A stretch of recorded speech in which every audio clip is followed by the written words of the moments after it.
Mbashara mtazamaji kutoka chumba cha matangazo, imebakisha dakika 2 kabla ya saa 1 kamili saa za Afrika Mashariki. Ni matumaini yangu kwamba uko mzima buheri wa afya msimu huu wa sikukuu za Krismasi. Hapa katika chumba cha habari, sie pia tunakutakia Krismasi njema na yenye fanaka. Mimi ni mtangazaji wako Paul Kirobi na kukaribisha. Nimerejea kwenye zamu na ambapo nitakuwa na kupasha mengi zaidi. Kwanza kabisa, wacha tupate yaliyomo.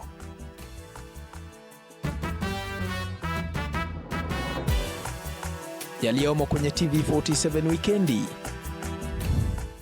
Iwapo uchaguzi wa urais ungefanyika leo, Rais William Ruto angeshinda kwa asilimia 28, wasema utafiti wa Infotrack. Wazee wa Mlima Kenya wafanya maombi ya kufunga mwaka Nakuru wakipinga pendekezo la kuifanyia katiba marekebisho. Waache hiyo mambo ya kujifikiria wenyewe.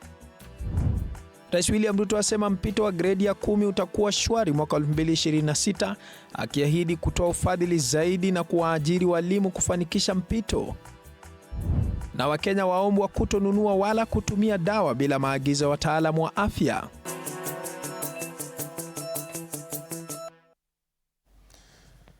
Mimi ni mtangazaji wako Paul Kirobi, mfasiri kwa lugha ya ishara, anafahamika kama Catherine Simaloe. Kunradhi. Unafuatilia matangazo haya kupitia mtandao wa X @TV47 Digital @TV47 Live. Tuandamane hadi tamati. Utafiti wa kampuni ya Infotrack unaonyesha kuwa Rais William Ruto ndio mgombea wa urais maarufu mwaka huu. Aidha, chama cha UDA kina umaarufu mwingi nchini, naye mbunge wa Embakasi Mashariki Babu Owino ndiye anayependelewa zaidi kurithi uongozi wa eneo la Nyanza. Infotrack imetaja kuwa hisia za wapiga kura zinazidi kubadilika kutokana na hali ya kiuchumi na mabadiliko yanayoibuka ya miungano ya kisiasa. Sheila Chalangat anatuarifu mengi zaidi. Kiwa umesalia takriban mwaka mmoja na miezi kadhaa kabla ya uchaguzi mkuu wa mwaka 2027, matokeo ya hivi punde ya kura ya maoni iliyofanywa na kampuni ya Infotrack yanaonyesha kuwa ikiwa uchaguzi ungefanyika hii leo, Rais William Ruto ndiye angekuwa na umaarufu zaidi kati ya wagombea wengine wa urais. Asilimia 28 ya waliohojiwa wakimpendelea Rais Ruto, huku asilimia 13 ya waliohojiwa wakimpendelea waziri wa zamani Fred Matiang'i. Kalonzo Musyoka na Babu Owino wakiwa na asilimia 12 na 7 mtawalia. Naye kinara wa chama cha DCP Rigathi Gachagua akipendelewa kwa asilimia 5 ya waliohojiwa. Hata hivyo, asilimia 25 ya waliohojiwa bado hawajaamua kuhusu mgombea watakaye mchagua. Aidha, kura hii ya maoni imeonyesha kuwa uungwaji mkono wa vyama vya kisiasa umesalia kugawanyika. Chama cha UDA kikipendelewa zaidi kwa asilimia 23, kikifuatwa kwa ukaribu na chama cha ODM kwa asilimia 19. Chama cha DCP kilirekodiwa kupendelewa kwa asilimia 6, kikifuatwa na chama cha Jubilee na asilimia 5. Wakati huo huo, imani ya umma katika utendakazi wa IEBC imesalia kuwa ya mgawanyiko. Infotrack ikitaja kuwa mitazamo hii imechangiwa na jinsi IEBC ilivyoendesha chaguzi ndogo mwezi Novemba mwaka huu. Asilimia 31 ya waliohojiwa wanasema kulingana na chaguzi hizi hawana imani na IEBC. Na kuhusu mjadala wa urithi wa uongozi eneo la Nyanza, wengi wamempendelea Babu Owino kuwa mwenye usemi katika eneo hilo akiwa na asilimia 33. Oburu Odinga alipendelewa kwa asilimia 10, huku gavana wa Homa Bay Gladys Wanga akiwa na asilimia 7. Hata hivyo, bado kuna salia na idadi kubwa ya ambao hawajaamua wakiwa ni asilimia 37. Kura hii ya maoni ya Infotrack imefafanua zaidi kwamba Wakenya watapiga kura mwaka 2027 kulingana na hisia zao kuhusu gharama za maisha, ukosefu wa ajira, ufisadi na upatikanaji wa huduma za afya na masuala mengine muhimu. Infotrack imetaja kuwa ilifanya kura hii ya maoni katika maeneo yote 8 ya nchi kati ya tarehe 19 na 20 ya Desemba mwaka huu. Sheila Chalangat, Runinga ya TV47. Asante sana Shile Chelangat kwa taarifa hiyo. Wazee wa Kiama kutoka kaunti mbalimbali za eneo la kati wamefanya maombi ya kifunga mwaka katika kaunti ya Nakuru, huku wakizidi kupinga pendekezo la kugawanywa kwa eneo la Mlima Kenya mara mbili. Aidha, wametilia shaka viongozi wanaopigia upato kura ya maoni, wakisema huenda wanasiasa wanatumia fursa hiyo kutimiza malengo yao ya kisiasa. Mike Kialo na mengi zaidi.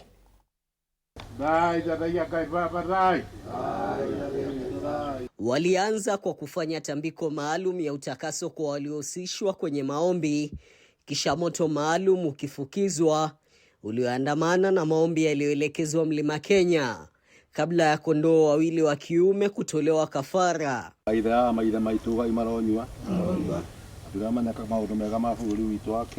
Maombi haya akiwa ya shukrani za kuufunga mwaka yaliandamana na onyo kali kwa waziri wa utumishi wa umma Geoffrey Ruku, anayetumiwa kwa kushikilia kauli ya kutaka eneo la Mlima Kenya ligawanywe pande mbili, upande wa mashariki na magharibi, wakionya hatua hiyo italeta mgawanyiko katika jamii ya Gikuyu. Ruku, Mungu akupe neema na ujue ya kwamba kama vile walisema title ni moja ya kilima na hakuna kugawa east or west. Sisi hapa tumeambia Mungu hivi na tunajua ametusikia.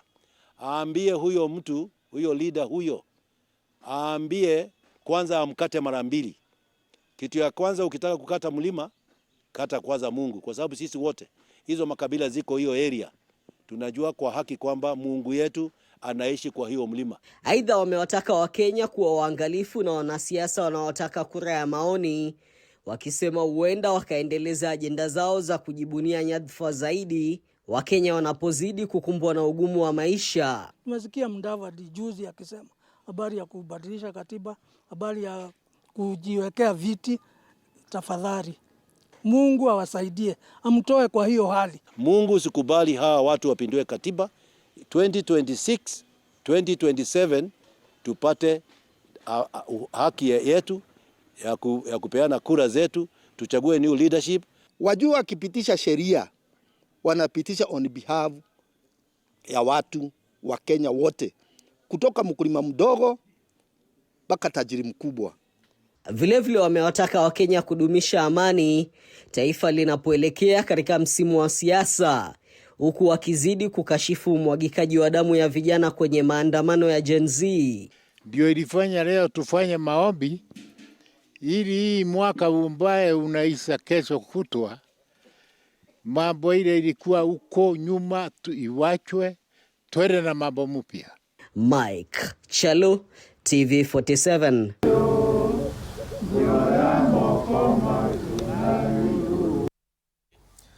Na tukiachana na taarifa hiyo, kwingineko ni kwamba Rais William Ruto ameahidi kuwa wanafunzi wote wanaotarajia kujiunga na gredi ya 10 mwaka ujao, mwaka 2026, ambao ni zaidi ya milioni 1.1 watapata nafasi katika shule za upili kuanzia Januari. Akizungumza katika sherehe za maadhimisho ya miaka 20 ya kanisa la Covenant Church International Rotian katika kaunti ya Narok, Rais amewakosoa vikali wanasiasa wanaoingiza siasa katika elimu, akisema kwamba ana mpango madhubuti wa kuimarisha sekta ya elimu nchini. Akihudhuria sherehe za maadhimisho ya miaka 20 ya kanisa la Covenant Church International Rotian County ya Narok, Rais William Ruto amesisitiza kujitolea kwake kuleta mabadiliko katika sekta ya elimu nchini, huku kukiwa na mkanganyiko kuhusu mpito wa wanafunzi wa gredi ya 10. Tayari serikali tumetoa 44 billion shillings this week to make sure that the transition in January is going to be smooth. Katika hotuba yake, Rais amewakosoa vikali wanasiasa kwa kuingiza masuala ya elimu katika ushindani wa kisiasa, akisisitiza haja ya kuwalinda watoto dhidi ya kuingizwa kwenye vita vya ubabe wa kisiasa. Watu ambao wako na siasa fitina ndogo ndogo, madalali wa siasa ya bure, wanataka kuingiza watoto wetu kwa mambo ya siasa ambayo haina maana. Mimi nataka niwaeleze, watafute mahali ingine ya kupeleka siasa. wawachane na watoto ya Kenya. Amewataka viongozi hususan wa mrengo wa upinzani kutenganisha siasa na masuala yanayoathiri mustakabali wa wanafunzi nchini. Na hakuna pesa imepunguzwa ya kusomesha watoto wetu. Hawa watu wanaongea hapa, nimesikia wanajaribu kuongea, wapeleke siasa mbali. Zaidi ya hayo, kiongozi wa nchi ametoa hakikisho kwa wazazi kwamba wanafunzi wote zaidi ya milioni 1.1 wanaotarajia kujiunga na gredi ya 10 watapata nafasi katika shule za upili muhula mpya wa masomo utakapoanza Januari. I want to assure parents across the Republic of Kenya and all other stakeholders that we have made adequate arrangements. Every child, the 1.13 million children in Kenya, each of them has a place to go to in senior school. Ambao umempa askofu hii leo kutubariki. Na tukiachana na taarifa hiyo, kwingineko ni kwamba mwili wa aliyekuwa mbunge wa Lugari Cyrus Jirongo umetua nyumbani kwake katika eneo la Goseta katika kaunti ya Trans Nzoia kwa mkesha hadi hapo kesho, ambapo utasafirishwa tena hadi eneo la Lumakanda katika kaunti ya Kakamega kwa mazishi. Kwenye hafla ya mapokezi ya mwili huo, viongozi walioulaki wameitaka serikali kutegua kitendawili cha kifo cha Jirongo, ambapo baadhi yao akiwemo kinara wa chama cha DAP-K Eugene Wamalwa, mbunge wa Saboti Caleb Amisi na viongozi wengine wamesema kwamba hawajaridhishwa na jinsi uchunguzi wa kifo cha kiongozi huyo umekuwa ukifanywa. Kwa sasa viongozi hao wanaitaka idara ya upelelezi wa makosa ya jinai DCI kukaza kamba katika uchunguzi, huku wakiapa kuendeleza shinikizo lao hadi majibu ya maswali ya kifo cha Jirongo yapatikane.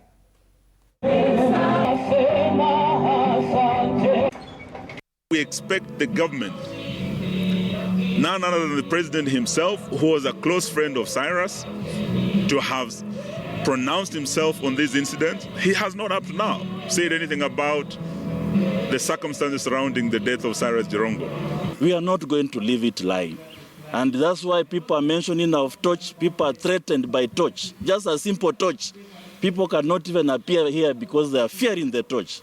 And we are going to carry those torches, or not just one. We are urging is complete and thorough investigations so that we can get closure. Just to know the exact timeline from where he was last and how he ended up where he was involved in that accident.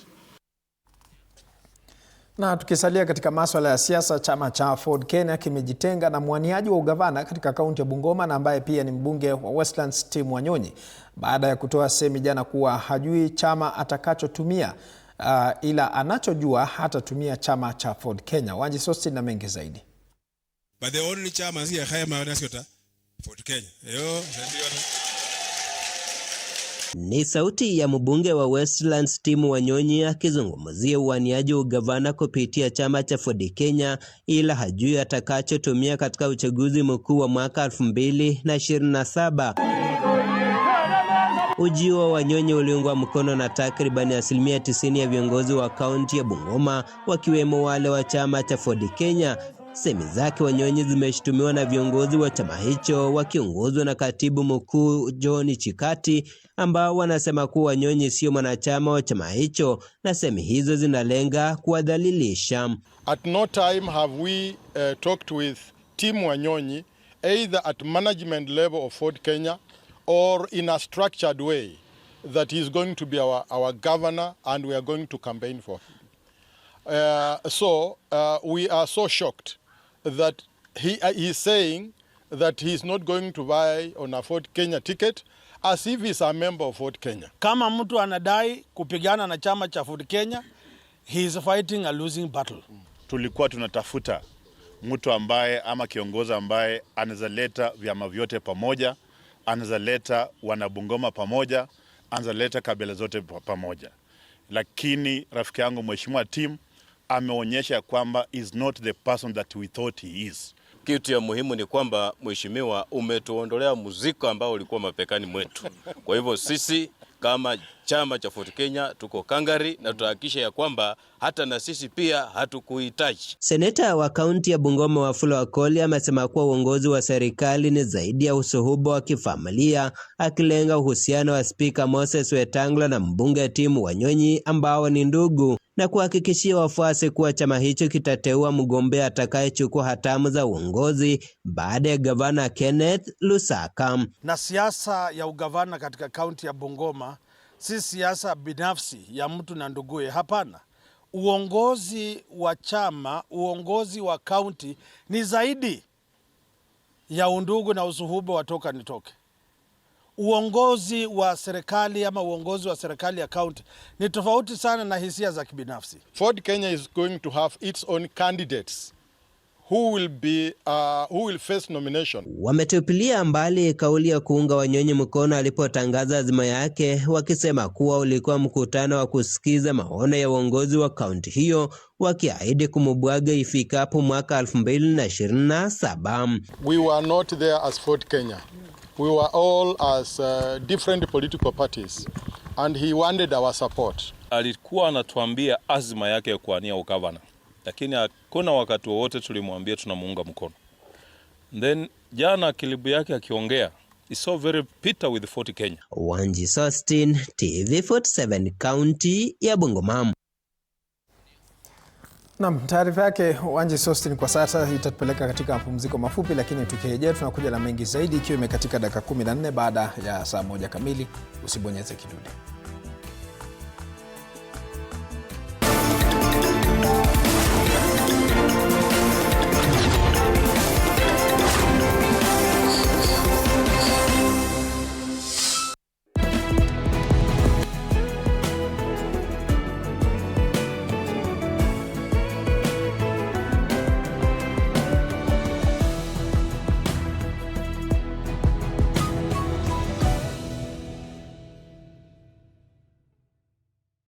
No more excuses. It's time to rise, grind, and own your mornings. Join Coach Shadrach Ouma every Monday to Friday from 5:30 to 6 a.m. only on TV47. Full body workouts, zero equipment, maximum results. Start strong, stay strong. TV47 Fitness with Coach Shadrach only on TV47.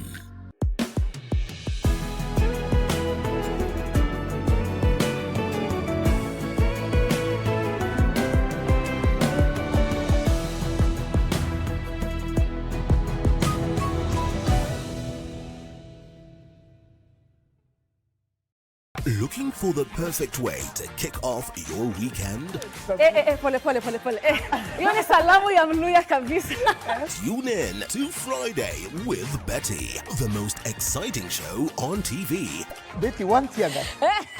Betty, I don't know where this guy's going. From the latest news and trends to unforgettable moments. Wewe ni simpa. Friday with Betty is your go-to show for a fabulous Friday night. Theological, meteorologist. What is that word, Willis? Tune in this and every Friday at 9 p.m. and let's make your Fridays unforgettable. Only on TV47.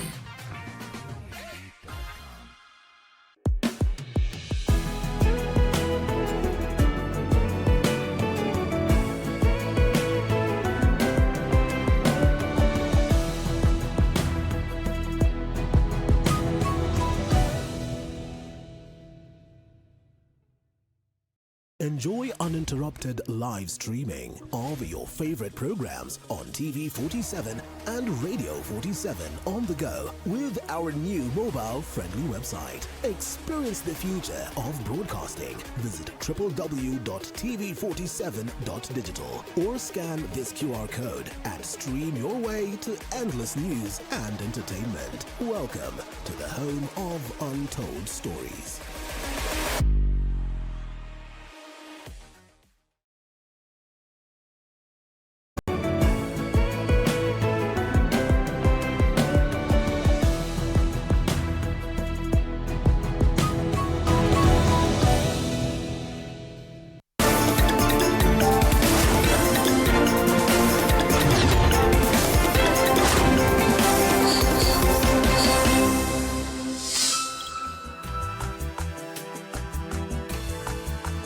Naam, karibu tena mtazamaji, nizidi kukuarifu mengi zaidi. Utamaduni wa samaki kwa ngono umedumu kwa muda mrefu katika jamii za pwani za Ziwa Victoria, hasa eneo la Luanda Kotieno.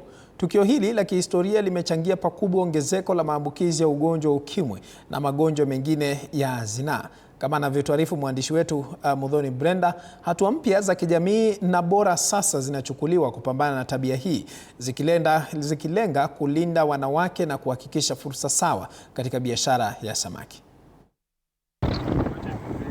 Wanawake katika jamii za Ziwa Victoria, hasa eneo la Luanda, wamekuwa wakihusika na utamaduni wa samaki kwa ngono kwa muda mrefu.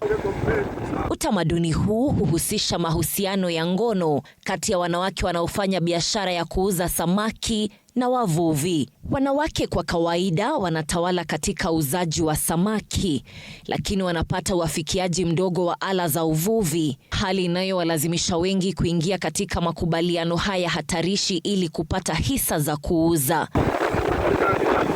Utamaduni huu umekita mizizi hapa kiasi kwamba wakazi waliutengenezea jina katika lugha yao ya asili na kuita utamaduni huu Jaboya. Lakini sasa hatua za kijamii zinachukuliwa kukomesha hulka hii. Repeat after me. There is no fish for sex. There is no fish for sex. Mapema leo katika eneo la Luanda, shirika la Shining Hope for Communities limehusisha wakazi katika mashindano ya uendeshaji boti, ambayo ni mojawapo ya hatua za kipekee za kupambana na utamaduni wa Jaboya. Tunahimiza wavuvi, tunawahimiza sana wanawake ama wasichana wakikuja baharini kutafuta omena ama samaki, tafadhali ninawaasi wapatieni samaki. Usichukue samaki unabadilisha na siruari. Not take advantage of them is not good.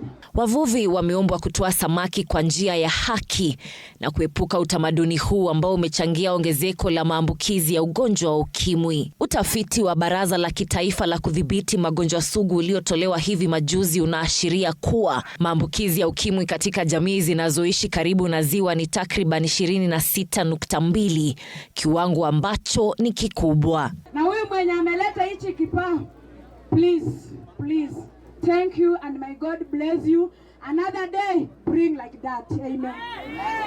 Wanawake takriban 1127 katika eneo la Nyanza wanahusiana moja kwa moja na biashara ya samaki, wengi wakikabiliwa na shinikizo la kushiriki katika utamaduni huu hatari. Lakini sasa hatua zimeanza kupambana na tabia hii hatari, zikilenga kulinda wanawake, kuhakikisha fursa sawa katika biashara ya samaki na kupunguza maambukizi ya ukimwi katika eneo hili. Muthoni Brenda, runinga ya TV 47. Asante sana Muthoni Brenda kwa kuangazia taarifa hiyo. Wizara ya Afya inawaonya Wakenya dhidi ya kununua dawa kabla ya kufanyiwa ukaguzi na daktari.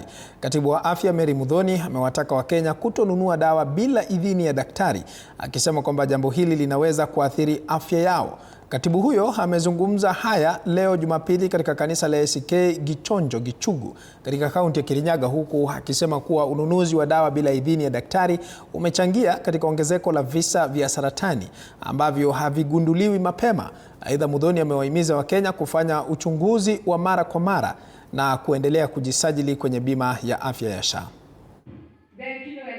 Sasa tungependa kusema ya kwamba kama wewe ni mgonjwa, nenda hospitali. Hakuna kwenda pale kwa counter kuchukua dawa sababu wewe sio daktari. Ukigonjeka, nenda hospitali. Let the doctor prescribe for you the correct and accurate medication for your ailment. Sababu we do not want to deal with antimicrobial resistance continually. When people go and buy antibiotics, wanajiandikia madawa ziko na nguvu sana, nguvu kuliko hata ile mwili yao, na pia madawa zenye ziko na strength yenye imepita kiasi ile ugonjwa yao. Hii mwaka inakuja 2026. Usipitwe na wakati kama hujafanyiwa screening. Na ninahimiza community health promoters, hii ni mwaka yenu ya kupita na kwenda kwa kila boma. Make sure umepima kila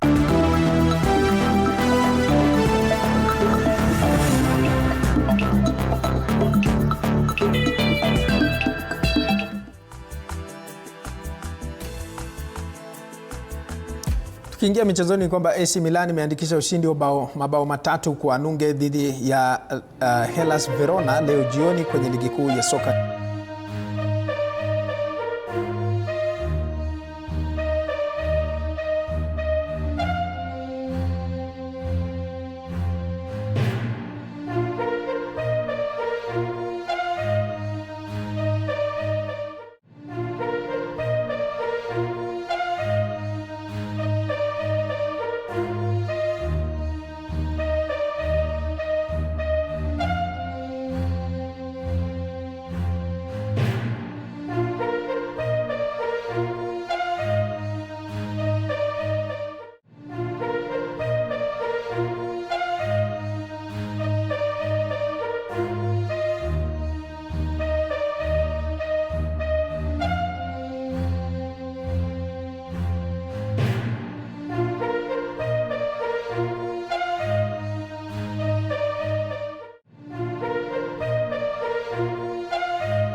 Na bila shaka mtazamaji, baada ya taarifa hizo za michezo zimekatika dakika 26 baada ya saa 1 kamili saa za Afrika Mashariki. Nimekuwa mtangazaji wako Paul Kirobi. Kufikia hapo mie sina la ziada na tamatisha taarifa hizi. Mfasiri kwa lugha ya ishara amekuwa ni Catherine Simalewa. Alamsiki, Mwenyezi Mungu akujalie tupatane hapo kesho inshallah.